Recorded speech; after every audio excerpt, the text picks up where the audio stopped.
Spy news, शोध सत्याचा। जनता दल सेक्युलरचे राजकीय घडामोडींना वेग आला आहे। याच पार्श्वभूमीवर नुकतेच जनता सेक्युलरचे प्रदेश सरचिटणीस प्रवीणभाई मानगावे यांनी जनता दल सेक्युलरचे संस्थापक माजी पंतप्रधान एच.डी. देवेगौडा तसेच माजी मुख्यमंत्री केंद्रीय मंत्री एच.डी. कुमारस्वामी यांच्याशी भेट घेतली। या भेटीमागे नेमके कारण काय याबाबत राजकीय वर्तुळात मोठी चर्चा सुरू आहे।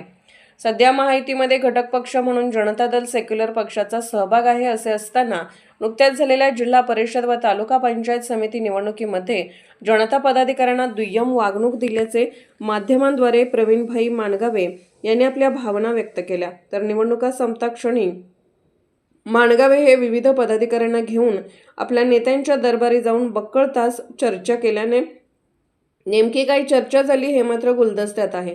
मध्यंतरीच्या काळात राज्याध्यक्ष बदलाच्या हालचालीही गतिमान झाल्या होत्या। नूतन राज्याध्यक्ष म्हणून हबप विठ्ठल पाटील यांचे नाव चर्चेत आहे। काही कार्यकर्त्यांनी त्यांचे नाव वरिष्ठ पातळीवर कळवले आहे असे समजते। वारकरी संप्रदायाचे असलेले विठ्ठल पाटील हे निर्व्यसनी आहेत। लाखो वारकरी या आज्ञेचे पालन करतात।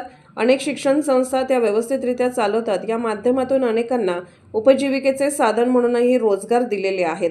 असे असूनही ते जनतेसाठी अधिकाधिक वेळ देऊन जनतेच्या समस्या जाणून घेऊन त्याचे निराकरण करतात। पण नेमके या पदाधिकाऱ्यांनी नेत्याजवळ काय गाऱ्हाणे मांडले हे मात्र गौण आहे।